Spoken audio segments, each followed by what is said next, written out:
जय शरणम शंकर हरि ओम जय जय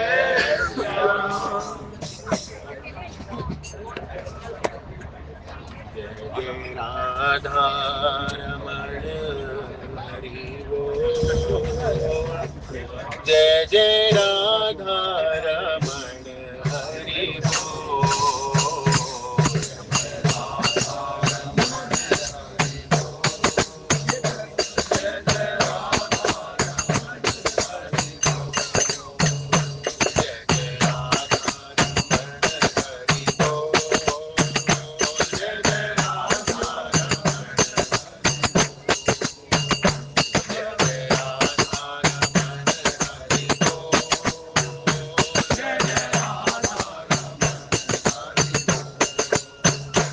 हरि बोल हरि बोल हरि बोल हरि बोल हरि बोल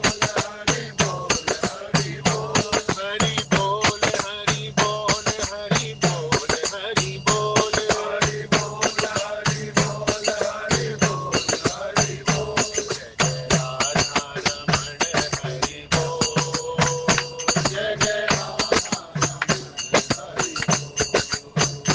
जय राधा रमण हरि बोल जय जय हरि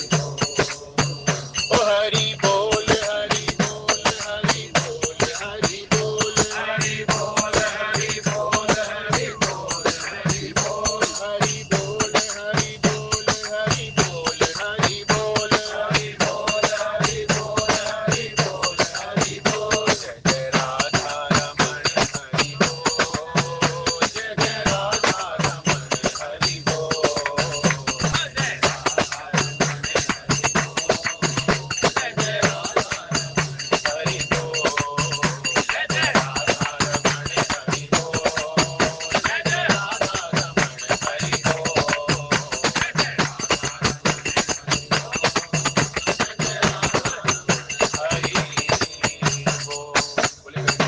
हरि लाल की वल्लभाधीश की श्याम सुंदर यमुने महारानी की जनक सुता जग जननी जानकी अतिशय प्रिय करुणा निधान की ताके युग पद कमल मनावहु जासु कृपा निर्मल मति भावु जासु कृपा निर्मल मति भावु। आदरणीय सज्जन, जैसा कि आप सबको विदित है, श्री रामचरितमानस श्री अयोध्या कांड जी में भगवान के वन का प्रसंग चल रहा था। वन की लीला चल रही है प्रभु की। वन को जाना चाहते हैं ना। होई है सोई जो राम रचि राखा को करि तरक बढ़ावे। प्रथम तो जीव का कोई सामर्थ्य नहीं कि जीव अपने जीवन में भी कुछ कर सके। हम चाहे जितना सोच लें, विचार लें, अपने भविष्य के बारे में प्लानिंग कर लें, हम आगे ये करेंगे, हम आगे वो करेंगे, इतना धन जोड़ लेते हैं, ऐसे पुत्री का विवाह करेंगे, ऐसे आगे घर बनाएंगे, ऐसे इतना धन इकट्ठा कर लेते हैं, इतना पर्याप्त होगा और आने वाला जीवन सुख से व्यतीत हो जाएगा। क्या ऐसा होता है? ऐसा नहीं होता भाई, क्योंकि होई है सोई जो राम रचि राखा को कर तरक बढ़ावे साखा। एक हमारे जैसा जीव जो सारा जीवन सोच में व्यतीत कर देता है, कुछ जो बीत गया उसका दुख, कुछ जो आने वाला पल है उसकी चिंता। और एक प्रभु के भक्त होते हैं जिन्होंने अपना सब कुछ भगवान के आश्रित कर दिया है, उन्हें किसी बात की चिंता नहीं, उनकी चिंता प्रभु को रहती है, उनकी चिंता प्रभु को रहती है। भगवान अपने सेवक को अपने से बढ़कर मानते हैं। आगे श्री लखनलाल जी के प्रसंग में आप देखेंगे, जब माता कुवचन बोलेंगी, दुर्वचन बोलेंगी लक्ष्मण जी को, जब लक्ष्मण रेखा लांघने की बात आएगी तो माता जब बोलेंगी तो भगवान, ये सब लीला के तहत हो रहा है हालांकि, लेकिन भगवान इसका दंड देते हैं उन्हें, अपने से दूर करके, उनकी खोज का नाटक करके, उन्हें खोजने का प्रयत्न तक नहीं करते प्रभु। जबकि कितने जनों ने भगवान को कहा था कि सीता जी को रावण हर के ले गया है, कितनों जनों ने कहा था मुख से ही कि रावण ले गया है प्रभु, फिर भी वो वानरों को भेजते हैं। जाइए सीता जी का पता लगाइए, ढूंढिए। क्यों? क्योंकि मन ही मन से उन्हें पता है कि सीता जी से मेरे लखन का अपराध हुआ है। और ये बात श्री जानकी जी हनुमान जी को कहेंगी। जब हनुमान जी जाते हैं खोज में और हनुमान जी को जब माता कहती हैं तो वो कहती हैं कि लक्ष्मण सहित हनुमान जी के प्रभु के चरणों में मेरा प्रणाम करना। अर्थात लक्ष्मण से भी क्षमा मांगती है श्री किशोरी जी, क्योंकि उन्हें पता है कि मुझसे अपराध हुआ और भगवान ने इसी कारण मेरा त्याग किया है। अपने निज जनों का अपराध भगवान नहीं भूलते भाई। चाहे लक्ष्मण जी को इस बात का पता लगा चाहे नहीं लगा, जब हनुमान जी वापस जाकर ऐसे कहेंगे ना कि लक्ष्मण जी सहित श्री जानकी जी ने आपके चरणों में प्रणाम किया है, तो लक्ष्मण जी बेहोश हो जाते हैं इस बात को सुन के कि प्रभु ये क्या किया आपने, मेरे अपराध को माना। वो मेरी माता है, मेरी माँ है। वो माँ बालक से कुछ भी कह सकती हैं, गुस्से में यदि उन्होंने कुछ कह दिया तो आपने इसे अपराध मान लिया। लेकिन भगवान ऐसे नहीं, भगवान ने विधान रचना है, अपनी नीति सिद्धांत को कायम करना है कि यदि अपराध श्री जानकी जी से भी हुआ है तो उन्हें भी उसका दंड मिलेगा। तो भक्त अपराध से डर कर रहिए। मन, वचन, वाणी, कर्म किसी भी प्रकार से किसी के प्रति हिंसक भाव मत रखिए, द्वेष मत रखिए, क्रोध मत रखिए, कम से कम इस डिब्बे में तो मत रखिए। ठीक है ना? नीचे जाके तो मैं खुद जहां से इधर, यहाँ तो आप सबके सब प्रभाव के कारण, सानिध्य के कारण ही जो जीव यहाँ खड़ा होता है ना वो कुछ बोल पाता है, नहीं तो जीव की कोई समर्थ नहीं है। ये स्थान आचार्यों का, व्यास जी का बनाया हुआ है। इसका मान रखिए, सम्मान कीजिए, ईर्ष्या द्वेष कुछ पल के लिए छोड़ दीजिए, प्रेम का मन में धारण कीजिए और भगवान की कथा का आनंद लीजिए। अब प्रसंग जो चल रहा है, भगवान श्री किशोरी जी को समझा रहे हैं कि हे प्रिया, वन में जाने का कोई लाभ नहीं है। आप जानती हैं वन में कैसे कैसे दुख आपको देखने पड़ेंगे। आप अतिशय कोमल हैं, आप मृदुल हैं, आपने तो कभी चित्र में भी जीव जंतुओं को नहीं देखा, यदि सत्य में देखेंगी तो आप डर जाएंगी। श्री आचार्य चरण महाप्रभु जी कहते हैं कि भगवान दो प्रकार की आज्ञा करते हैं, इस बात को ध्यान से सुनना। भगवान दो प्रकार की आज्ञा अपने जीवों से करते हैं। एक होता है उनका वल्गु वाक्य। जो वल्गु वाक्य भगवान जो आज्ञा करते हैं वो अपने जीव के सुख के लिए करते हैं। अपने जीव के सुख के लिए प्रभु जो आज्ञा करते हैं, हमें उस आज्ञा को नहीं मानना। भगवान की आज्ञा भी यदि उनके सुख के लिए नहीं, उस अपने जीव के सुख के लिए है तो उसे नहीं मानना। हमें किस आज्ञा को मानना है? जो भगवान के सुख के लिए। यदि भगवान के हम सेवक हैं मंदिर में और भगवान कुछ आज्ञा करते हैं कि चल अब इतना ठीक है, रहने दे, बहुत है, और इससे अधिक मत कर, और नहीं इतना पर्याप्त है, बस ये दो शब्द आपने बना दी, बस इतनी बहुत है मेरे लिए, इससे अधिक नहीं बना दी। यदि भगवान अपने सुख का विचार नहीं कर रहे और अपने सेवक के सुख का विचार कर रहे हैं तो उस आज्ञा को मानने की आवश्यकता नहीं है। किस आज्ञा को मानना है? विचार करके प्रभु के सुख की आज्ञा, जिसमें भगवान का सुख हो, विचार करके केवल उसी आज्ञा को मानना है। यहाँ किशोरी जी भगवान की आज्ञा नहीं मानेंगी। श्री लक्ष्मण जी ने भगवान की आज्ञा नहीं मानी। ये रामचरितमानस इसका प्रमाण है। क्यों नहीं मानी? क्योंकि वो जानते हैं प्रभु मेरे सुख के लिए विचार कर रहे हैं। ये जो बोल रहे हैं कि लाडली क्यों जाओगी आप अतिशय कोमल हो, आप मत जाओ, ये भगवान अपने सुख के लिए नहीं कह रहे, ये किशोरी जी के सुख के लिए कह रहे हैं, अपनी प्यारी के सुख के लिए कह रहे हैं कि स्वामी आप मत जाओ, आप अतिशय कोमल हो, आपको तो वैसे भी आज्ञा भी नहीं हुई, आप माता पिता की सेवा करो, आप पुण्य लाभ कमाओ, धर्म करो।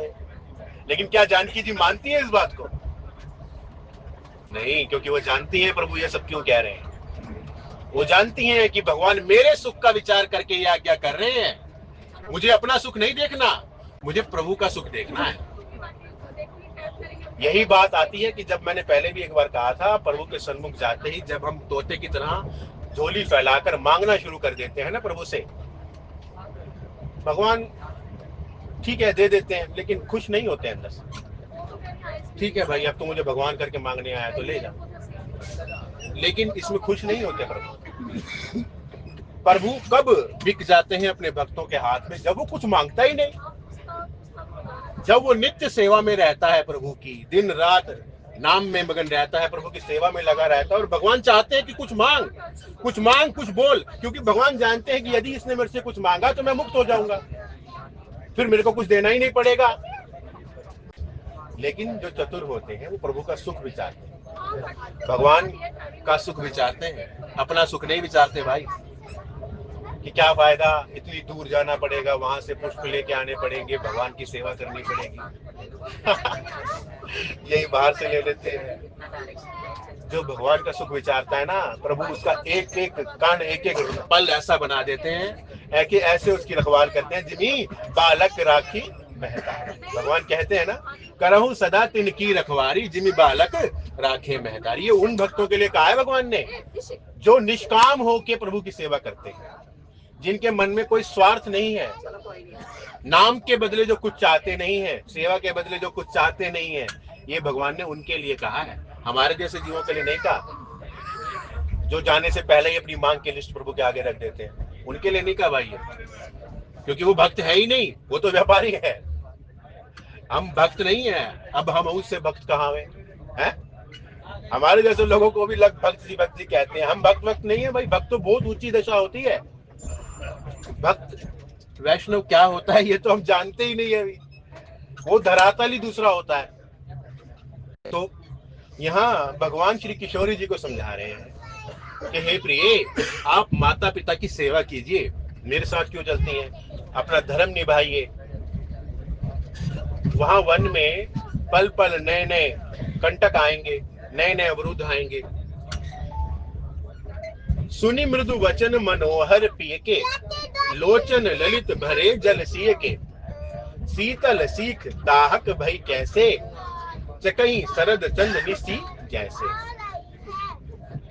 अपने प्रियतम के कोमल तथा मनोहर वचन सुनकर श्री किशोरी जी के नेत्रों में जल भर आया कि देखिए ये मुझे क्या कह रहे हैं। श्री जानकी जी के नेत्रों में जल भर आया जब भगवान ने ये सब सीख, हालांकि भगवान ने लौकिक दृष्टि से देखा जाए तो उचित ही कहा था, लेकिन ये लौकिक नहीं है। पहले तो ये जान लीजिए कि ये जो संवाद चल रहा है ये लौकिक स्त्री पुरुष का नहीं है, ये भगवान और भक्त का संवाद है। किशोरी जी जानती हैं कि ये कौन है, और भगवान भी जानते हैं, इसीलिए लेकिन सीख देने के लिए, अपनी लीला को निभाने के लिए प्रभु ये सब कर रहे हैं।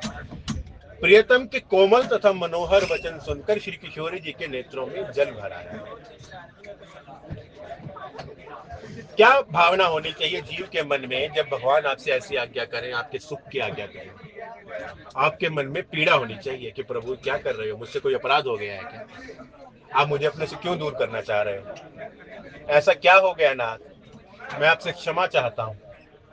जब भगवान आपके सुख का विचार करने लगे तो नतमस्तक हो जाइए, जान लीजिए कोई अपराध बन गया है, प्रभु हमसे रुष्ट हो गए हैं, प्रभु ने हमें से दूर करने के लिए प्रयत्न करने शुरू कर दिए हैं, भगवान हमारे सुख का विचार कर रहे हैं। इसका मतलब भगवान हमारी सेवा नहीं लेना चाहते, हमारी सेवा नहीं लेना चाहते प्रभु।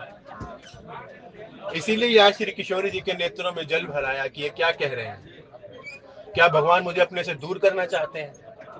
क्या मैं अब इस योग्य भी नहीं रह गई कि प्रभु की सेवा कर पाऊं, प्रभु के दर्शनों का लाभ ले पाऊं? इसीलिए यहाँ किशोरी जी के नेत्रों में जल भरा है। शीतल सीख दाहक भई कैसे, भगवान ने तो शीतल सीख दी है, श्री किशोरी जी के सुख का विचार किया है, परंतु ये भी दाहक लग रही है श्री लाडली को, जला देने वाली लग रही है ये सीख, क्योंकि भगवान एक प्रकार से अपने से दूर होने की आज्ञा दे रहे हैं। भगवान कह रहे हैं आप यहाँ रुक जाइए और मैं चला जाता हूँ वन में। आपको वनवास थोड़ी हुआ है, वनवास तो मुझे हुआ है। उत्तर न आव बिकल बै देही, तजन चहत सुचि स्वामी सनेही। बरबस रो की बिलोचन बारी, धरी धीरज उर अवनि कुमारी। जानकी जी से कुछ उत्तर देते नहीं बन रहा है। कैसा संकोच, कैसी पीड़ा है श्री जानकी जी के हृदय में कि कुछ मुंह से बोलते नहीं बन रहा है। ये प्रभु क्या आज्ञा दे रहे हैं मुझे? वे यह सोचकर व्याकुल हो उठी कि मेरे पवित्र और प्रेमी स्वामी मुझे छोड़कर जाना चाहते हैं। वही बात है ना, श्री किशोर जी जान गई कि ये मुझे छोड़कर जाना चाहते हैं। इनडायरेक्ट वे में भगवान ये कह रहे हैं कि भगवान ये कहना चाह रहे हैं कि आप यहीं रहिए और मैं जाता हूं। श्री किशोरी जी के नेत्रों में इसीलिए तो आंसू भरा है कि प्रभु आप मुझे छोड़कर जाना चाहते हैं। ऐसा कौन सा अपराध मुझसे हो गया है, ऐसा क्या हो गया है नाथ कि आप मुझसे रुष्ट हो गए हैं। जीव के मन की दशा ऐसी ही होनी चाहिए। भगवान को पाना है तो अतिशय कोमल हृदय आपका होना चाहिए। हर बात में प्रेम, अनुग्रह और करुणा होनी चाहिए, विनय कि प्रभु मैं जानती हूँ मैं अवगुणों और दोषों की खान हूँ, मैं किसी भी भांति आपके योग्य, आपके दासन के दास के भी योग्य नहीं हूँ। आपने अतिशय करुणा और कृपा करके मुझे अपने शरणों में रखा है। हे नाथ, यदि मुझसे कुछ अपराध हो गया है तो आप कृपा कीजिए, मुझ पर अनुग्रह कीजिए, मुझे क्षमा कर दीजिए। बार बार दिन में 10 बार प्रभु से क्षमा मांगिए। चाहे आपके जाने में चाहे अनजाने में आपसे कोई अपराध बना चाहे नहीं बना, तब भी क्षमा मांगिए। इससे आपको बहुत लाभ होगा, इससे आपको बहुत लाभ होगा। इससे विनय प्रगटेगी आपके हृदय में। इससे वो योग्यता श्री प्रभु आपको प्रदान करेंगे, श्री किशोरी जी आपको प्रदान करेंगी, जिससे भगवान अतिशय प्रसन्न होंगे। दूसरा, ऐसा करने से आपका मन, आप सरल हो जाएंगे।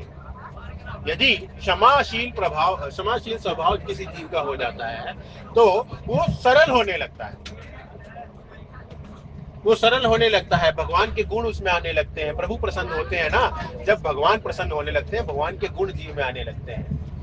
भगवान अपने भक्तों का सानिध्य देते हैं, अपना सत्संग प्रदान करते हैं। यदि आपको जीवन में सत्संग है, भगवान का नाम है, तो ये मान के चलिए प्रभु भगवान हम पे प्रसन्न है। भगवान ने कृपा करके ये क्षण दिया है जो हम आज इस समय पा रहे हैं। ये भगवान की अतिशय कृपा ही है जो सत्संग, ये नाम भगवान का हमें सुनने को मिल रहा है। श्री स्वामी जी कह रही हैं कि मेरे स्वामी मुझे छोड़कर जाना चाहते हैं। बरबस रो की विलोचन बारी, धरि धीरज उर अवनी कुमारी। बरबस अपनी आंखों से बहते उन प्रेमाश्रुओं को रोककर अवनी कुमारी अर्थात भूमिजा है श्री किशोरी जी, आप सब जानते हैं। अवनी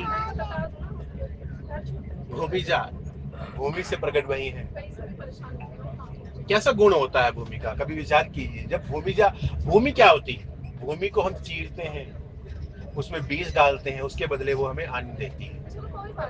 हम कितना कष्ट देते हैं माँ पृथ्वी को, फिर भी वो हमें फल देती है, अनाज देती है। जब उनकी पुत्री कैसी होंगी, जब श्री पृथ्वी मैया का ये हाल है, ये है माँ भूमि, तो उनकी पुत्री कैसी होंगी, वो कितनी कोमल होंगी, वो कैसी करुणा और दया में होंगी। कभी इसकी कल्पना कीजिए, विचार करके देखिए। विचार करने की बात होती है भैया, कुछ भी यूं ही नहीं होता है। भगवान की एक लीला में अनेक कार्य एक साथ सिद्ध होते हैं। एक क्रिया करते हुए प्रभु दिखाई देते हैं, उस एक क्रिया से अनेक भक्तों का अनेक प्रकार से पोषण होता है। एक ही क्रिया से लागी सास पद कही कर जोरी, क्षमबी देवी बड़ी अभिनय मोरी। दीन प्राणपति मोहि सिख सोई, जेह विधि मोर परम हित होई। अब अपनी सास के चरण कमलों को छूकर श्री किशोरी जी बोलती हैं कि क्षमा कीजिए देवी, मेरे प्राणपति ने मुझे मेरे परम हित की सीख दी है। ये मुझे मेरे हित का उपदेश कर रहे हैं। ये चाहते हैं कि मैं इनके साथ ना जाऊं और ये अकेले चले जाएं। श्री किशोरी जी देख चुकी हैं कि ये कौन है, कोमल मैं हूं या ये है। ये वही है जो नित्य प्रभु के चारों चरण कमलों का चापन करती हैं। लक्ष्मी जी तो है श्री किशोरी जी, नित्य चरण कमल चापती हैं प्रभु के। मैं पुण्य समुझी दीखि मन माही, पिए वियोग सम दुख जग नाही। परंतु मैंने मन में समझकर यह देखा है कि पिए के वियोग जैसा दुख, अपने स्वामी अपने प्रियतम के वियोग जैसा दुख तीनों लोकों में कोई नहीं है। एक प्रियतमा के लिए, एक वैवाहिक स्त्री के लिए, जिसने अपने जिस उसको अपने पति के विषयों के समान कोई दुख नहीं है। ये श्री किशोरी जी कह रही है। मैंने मन में विचार करके देख लिया है कि इनसे विषयों का दुख जो है उसके बराबर कोई दुख नहीं है। अब आगे क्या कह रही है श्री स्वामी जी, प्रभु को देखो। प्राणनाथ करुणाय तन सुंदर सुखद सुजान, तुम बिन रघुकुल कुमुद विदु सुरपुर नरक समान। क्या ये दशा हमारे मन की है कि हमारे को कभी ऐसा विषय हुआ है, ऐसी पीड़ा हुई है भगवान के सन्मुख जाके कि प्रभु ये आपसे दुख हो जाएंगे, आपसे दूर हो जाएंगे तो हम हमारा क्या होगा? ये भोग हमारे लिए रोग बन जाएंगे, ये विषय ये विलास हमारे गले की फांस बन जाएंगे। स्वामी जी वही सीख दे रही है, वही बोल रही है, हमारी ओर से भगवान को विनय कर रही है। फिर किशोरी जी आचार्य है, किशोरी जी आचार्य हैं, ये हमारी ओर से भगवान के सन्मुख विनय कर रही हैं। इस बात को ध्यान रखिए। ये जो जो चीज श्री किशोरी जी बोल रही हैं हमारी तरफ से बोल रही हैं। हे प्राणनाथ, हे दया के धाम, हे सुंदर, हे सुखों के देने वाले, हे सुजान, हे रघुकुल रूपी कुमुद के खिलाने वाले चंद्रमा, आपके बिना स्वर्ग भी मेरे लिए नरक के समान है। श्री स्वामी जी कह रही है भगवान को। हम ये जीवन जीते हैं अपने सुख के लिए, या ज्यादा से ज्यादा अपने परिवार के सुख के लिए, अपने निज जनों का पालन पोषण, यहाँ तक कि हमारे बच्चे बस सुंदर सेटल हो जाएं और हमारे रहने की व्यवस्था हो जाए, हम केवल इसलिए जीवन जीते हैं। लेकिन जीवन क्या है?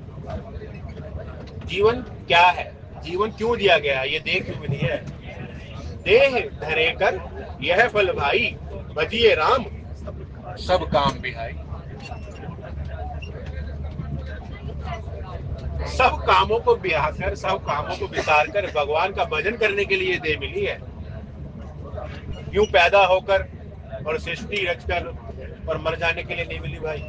ये मानुष देह बहुत दुर्लभ है, अतिशय दुर्लभ है। इस मानुष देह का प्राप्त होना हमारे लिए परम सौभाग्य की बात है। जो इस मानुष देह में आकर भी भगवान को प्राप्त नहीं कर पाया, भगवान को प्राप्त करने की कोशिश तक नहीं कर पाया, चलो प्राप्त करना तो दूर की बात, आप सच्चे मन से प्रयत्न तो कीजिए। प्राप्त होना ना होना तो प्रभु के हाथ में है, लेकिन आप प्रयत्न तो कीजिए। आप चलिए तो सही भाई। आप एक कदम भी नहीं चलना चाहते और चाहते हैं भगवान मुझे प्राप्त हो जाए, मैं कुछ ना करूं, मैं बैठे रहूं और भगवान मेरी झोली में आके बैठ जाए। जन्म जन्म मुनि जतन कराही, अंत राम कहीं आवत नाही। श्री बाली जी के अंत के समय क्या हुआ था आप सब जानते हैं कथा को। बाली जब मरणासन थे तो अपनी चातुरी चल रहे थे, पहले अपनी चतुराई चल रहे थे कि प्रभु मैं बैरी सुग्रीव प्यारा। हे नाथ, ऐसा कैसे? आप तो एक समान है और मैं आपका बैरी और ये सुग्रीव आपसे प्यारा कैसे हो गया? क्योंकि चतुराई जिसके हृदय में आती है ना भाई, इतनी सरलता से छूटती नहीं है, वो अंत समय तक चतुराई भीतर बैठी रहती है। बाली भगवान से कह रहा है कि मैं बैरी और सुग्रीव प्यारा, ये कैसे हो गया? हम तो दोनों भाई हैं, यदि सुग्रीव आपको प्यारा है तो मैं आपका बैरी कैसे हूं? जबकि मरणासन पड़ा है बाली। भगवान कहते हैं अच्छा, तूने इसकी पत्नी को बंधक बना के रखा हुआ है, एक पत्नी की तरह तू अपने छोटे भाई की पत्नी के साथ व्यवहार कर रहा है और तू मुझे कह रहा है कि मैं बैरी सुग्रीव प्यारा। तुझे दंड देने का मेरा अधिकार है, हम राजा हैं। आप सब जानते हैं कथा को। सुग्रीव बाली ने क्या किया था? सुग्रीव को भगाकर उसकी पत्नी का हरण कर लिया था। छोटे भाई की पत्नी पुत्री के समान होती है और उसने उससे पत्नीवत व्यवहार किया था, इसीलिए भगवान ने उसे मारा। फिर जब भगवान का स्पर्श हुआ तो भगवान ने कहा यदि तू चाहे तो ये देह रख सकता है। स्पर्श होते ही बुद्धि जागृत हो गई, प्रेम जग गया। हो स्वामी संग चले ना चातुरी मोर। अपने मुख से बोला फिर कि ओहो प्रभु आप तो स्वामी हैं और आपके सामने मेरी ये चातुराई नहीं चलेगी। मान गया तुरंत। अभी जो कह रहा था कि प्रभु मैं बैरी सुग्रीव प्यारा, ये कैसा व्यवहार है आपका? आप तो भगवान है। आपके लिए तो हम दोनों समान होने चाहिए। फिर जैसे ही स्पर्श प्राप्त हुआ, श्री हनुमान जी ने उसको अपने घोड़े में बिठाया और तो तुरंत बुद्धि जागृत हुई, तुरंत ज्ञान प्राप्त हुआ, तुरंत प्रेम जागृत हुआ कि ऐसा दुर्लभ समय, ऐसा दुर्लभ सुअवसर किसे प्राप्त होता है। फिर भगवान जब कहते हैं ना कि यदि तू चाहे तो इस देह को रख ले, मैं इसे ठीक कर देता हूं अभी, लेकिन तब वो जब ज्ञान और प्रेम प्राप्त होता है बाली को, तब वो समझ जाता है कि नहीं भाई, ऐसा सुंदर सुअवसर, मैं मृत्यु के आसन पर पड़ा हूं और भगवान सामने खड़े हैं, ऐसा सुअवसर क्या रोज प्राप्त होता है? मृत्यु तो आनी ही है, यदि अभी ठीक भी कर देंगे तो 6 साल बाद, 10 साल बाद, 100 साल बाद, लेकिन ऐसा सुअवसर कहाँ आएगा कि भगवान सामने खड़े हैं और मैं मरणासन में। कहता है नहीं भगवान, अब तो मुझे मरना है। ऐसी मृत्यु कौन नहीं चाहता, हम सब भी यही चाहते हैं, इसीलिए तो भजन कर रहे हैं। हम सब की यही तो कामना है कि अंत समय मति भगवान के चरणों में लग जाए, और इसी का परिणाम ये है कि भगवत प्राप्ति हो जाए। अंतमति सो गति, सब जानते हैं। यही बाली ने कहा, भगवान के भक्तों का सानिध्य इस प्रकार से सबका उद्धार करने वाला है। श्री किशोरी जी वन को जाएंगी तभी तो लीला का समरण, लीला का विस्तार होगा। किशोरी जी जाएंगी तभी तो हरण की लीला होगी, नहीं तो रावण को क्यों जाके मारेंगे भगवान? भैया रावण ने अब तक डायरेक्टली भगवान का कोई अपराध नहीं किया है। जब से भगवान प्रकट हुए हैं, रावण ने कोई अपराध तो नहीं किया था भगवान का, तो क्या कारण बनेगा भगवान जाके क्यों मारेंगे उसे? मारना भी है, देवताओं का कार्य करना है। इसीलिए श्री किशोरी जी ने यह लीला रची थी कि मैं अपना अपहरण कराऊंगी और भगवान जाके मेरे को छुड़ाने के लिए रावण का वध करेंगे। अब प्राणनाथ करुणा तन, हे प्राणनाथ, हे दया के धाम, हे सुंदर, हे सुखों को देने वाले, हे सुजान, हे रघुकुल कुमुद के खिलाने वाले चंद्रमा, आपके बिना स्वर्ग भी मेरे लिए नरक के समान है। बिन भगवान के भक्तों को कोई सुख, कोई स्थान, कोई भोग विलास यदि आपको सुहा रहा है ना, तो आप भक्त नहीं है। जब भी कोई सुंदर वस्तु आपके नेत्रों के आगे आए, मेरी बात को ध्यान से सुनिए। आप किसी बाजार में जा रहे हैं, बाजार में जाते ही आपने सुंदर कोई फल देखा, नया नया सीजन है, मान लीजिए नया सीजन है, सुंदर सेब आए मधुर मीठे में, और वो सेब देखते ही आपके मन में पहली क्रिया क्या आई? पहली प्रतिक्रिया, यदि आपके मन में पहली प्रतिक्रिया ये आती है कि आहा कैसे सुंदर सेब है, ये मेरे प्रभु पाए तो कितना सुख हो, तब जानिए कि आप भक्त हैं। यदि ये आता है कि आहा कैसा सुंदर फल है, घर ले जाऊंगा और बीवी के साथ मैं खाऊंगा, तो समझ लिया आप भक्त नहीं है भाई। आम आ रहा है। तो सबसे पहले कुछ भी सुंदर देखे, कुछ भी मधुर देखे, भगवान को भोग लगाने की इच्छा, भगवान को पवाने की इच्छा यदि आपके मन में आए, तो जानिए आप भक्त हैं। नहीं तो अभी भक्ति बहुत दूर है भैया। आप अपने को पोषित करना चाहते हैं, आप ले जाएंगे पैसे लेकर, कोई बड़ी बात नहीं, भगवान ने बनाया इसीलिए है, ले जाए, खाए, खूब करें। लेकिन यदि कोई सुंदर वस्तु आप देखते हैं, सुंदर हार देखते हैं, सुंदर कोई परिधान भी देखते हैं और जाके प्रभु को अर्पित करते हैं, भैया भगवान ने खाना तो फिर भी नहीं है, आप ये बात मान लीजिए, आप ला के रखेंगे, खाएंगे तो फिर भी आप ही। भगवान खाते हैं क्या करते हैं? भगवान तो आपके भावों को पाते हैं। जो प्रेम, जो भाव लेके आप भगवान के सामने उस वस्तु को रखेंगे ना, भगवान उस प्रेम को रोकेंगे। भगवान वस्तुओं के भूखे नहीं है यार, ये सब तो भगवान का ही बनाया हुआ है। कोई आधा सेब खा थोड़ी लेंगे भगवान आपसे, आप ले जाके वहां रखेंगे, आधा मैं खाऊंगा यार, रख जाए यहाँ पे, ऐसा तो नहीं कहेंगे। देंगे तो आपको ही, लेकिन भाव प्रधान है। यदि आपके मन में भगवान की प्रसन्नता का भाव आया है, भगवान की खुशी का भाव आया है, तो भगवान इसे जरूर ग्रहण करेंगे। मात पितु भगनी प्रिय भाई, प्रिय परिवार सुहृद समुदायी, सास ससुर गुर सजन सहाई, सुत सुंदर सुशील सुखदाई। अब ये देखिए, ये चौपाई पढ़कर आपको क्या ध्यान में आ रहा है? दोबारा बोलता हूं मैं, सुनिए ध्यान से। मात पिता भगनी प्रिय भाई, प्रिय परिवार सुहृद समुदायी, सास ससुर गुर सजन सहाई, सुत सुंदर सुशील सुखदाई। श्री किशोरी जी क्या कह रहे हैं? और ऐसी ही चौपाई आगे सुंदर कांड में जब विभीषण जी की शरणागति होगी, तो भगवान अपने मुख से कहेंगे जननी जनक बंधु सुत दारा, तन धन भवन सुहृद परिवारा, सबके ममता ताग बटोरी, मम पद मनहि बांध भर। भगवान वहां अपने मुख से आज्ञा करेंगे श्री विभीषण जी को कि जननी माता, जनक पिता, बंधु सुत धारा, कि इन सब की ममता को डोरी बना के मेरे चरणों में बांध दीजिए। अब यहाँ वही किशोरी जी कह रही है कि प्रभु ये सब जो सीख आप मुझे दे रहे हैं, इन सब की सेवा करने के लिए, इनका पोषण करने के लिए जो आप मुझे कह रहे हैं कि माता पिता की सेवा करो, ये ठीक है, ये धर्म है, उचित है, लेकिन आपसे बढ़कर नहीं है। ये धर्म हम किस लिए करते हैं? पुण्य प्राप्त करने के लिए। और पुण्य पुंज से क्या होता है? पुण्य पुंज से संतों का सानिध्य मिलता है, सत्संग मिलता है। इस सत्संग से भगवान प्रसन्न होते हैं। अर्थात धर्म किस लिए करते हैं? भगवान की प्रसन्नता के लिए। धर्म किस लिए करते हैं? भगवान को प्राप्त करने के लिए, भगवान की प्रसन्नता के लिए। तो वही किशोरी जी कह रही हैं कि ये जो आप आज्ञा दे रहे हैं ये परम उचित है प्रभु, लेकिन ये कोई साधारण स्त्री और पुरुष की कहानी नहीं है। ये बात इसीलिए मैं कह रहा हूँ, ध्यान रखिए। यदि कोई साधारण स्त्री पुरुष हो तो फिर भी समझ में आती है जो बात उन्होंने कही, धर्म करना चाहिए, माता पिता की सेवा परम जरूरी है, बहुत जरूरी है। लेकिन श्री किशोरी जी जानती है साधारण पुरुष नहीं है जो मेरे से ये आज्ञा कर रहे हैं, ये पुरुष थोड़ी है, ये तो पुष्टि पुरुषोत्तम है, ये तो भगवान है जो मुझे कह रहे हैं कि आप यहाँ रहिए। इसीलिए श्री किशोरी जी कह रही हैं कि मात पिता भगिनी प्रिय भाई, प्रिय परिवार सुहृद समुदायी, सास ससुर गुरु सजन सहाई, सुत सुंदर सुशील सुखदाई।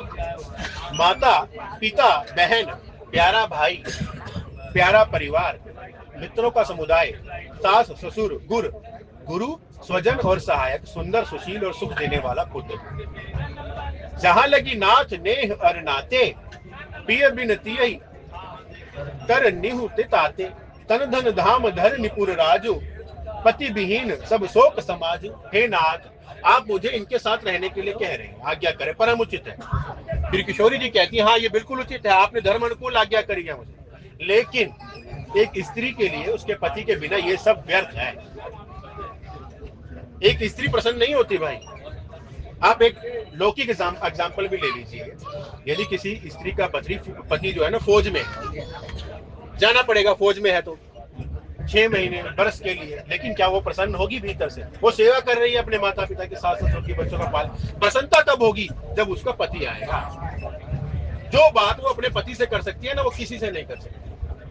अपने पुत्र से नहीं कर सकती, अपने पिता से नहीं कर सकती, अपनी माता से नहीं कर सकती, लेकिन अपने पति से कर सकती। इसीलिए श्री किशोरी जी कह रही हैं कि हे नाथ, आप मुझे इनकी सेवा के लिए कह रहे हैं, ये परम उचित है, ये मेरा धर्म है, लेकिन पति के बिना स्त्री को सभी सूर्यों से बढ़कर ताप देने वाले हो जाएंगे, ये सब दुख देने वाले लगने लगेंगे मुझे, यदि आप मेरे संग नहीं हैं। और वहां पर श्री सुंदर कांड में भगवान यही आज्ञा कर रहे हैं। श्री सुंदर कांड में विभीषण को भगवान अपने मुख से यह बात बोलेंगे कि इन सब की ममता का एक डोरी बटो और मेरे चरणों से बांध दो। समझने वाली बात है, यहाँ भगवान खुद ही आज्ञा कर रहे हैं, इनके लिए तुम यहाँ रुक जाओ। श्री किशोरी जी को क्या कह रहे हैं कि इनके सुख के लिए आप यहाँ रुकिए और इनकी सेवा कीजिए। और वहां क्या कह रहे हैं विभीषण को सुंदरकांड में? वहां अपने मुख से भगवान बोलते हैं कि मेरा स्वभाव भुसुंडी जी जानते हैं या भगवान शंकर और माँ भवानी जानते हैं। उस स्वभाव में भगवान अपने मुख से आज्ञा करते हुए विभीषण को कहते हैं कि जननी जनक बंधु सुत दारा, तन धन भवन सुहृद परिवारा, सबके ममता ताग बटोरी, मम पद मनहि बांध भर डोरी। आप इनकी ममता को डोरी बनाइए और मेरे चरणों से बांध दीजिए। अर्थात भगवान सही कह रहे हैं कि इन सब की ममता है, इन सब में जो हमारी ममता है ना, उसकी डोरी बनाइए और मेरे चरणों से बांध दीजिए। आप ममता से दूर हो जाए, केवल अपना कर्तव्य समझकर इनकी सेवा कीजिए, मोह ना बंधिए, मोह से ग्रसित ना होइए कि मेरे बिना इनका क्या होगा, मैं नहीं रहूंगा तो क्या होगा, मेरे भाई का, मेरे पिता का, मेरी माता का। भाई जो होना है वो तो होगा, इस संसार तो ऐसे चलता रहेगा। यहाँ श्री किशोरी जी कह रही हैं तन धन धाम धर निपुर राजू, पति विहीन सब शोक समाजू। कि हे नाथ, ये तन, ये धन, ये शरीर बिना पति के शोक का कारण बन जाता है स्त्री के लिए। अब आप एक सेवक या एक भक्त की भांति सोचिए, स्त्री जो कह रही है या श्री स्वामी जी एक भक्त की तरफ से अनुग्रह कर रही है प्रभु से।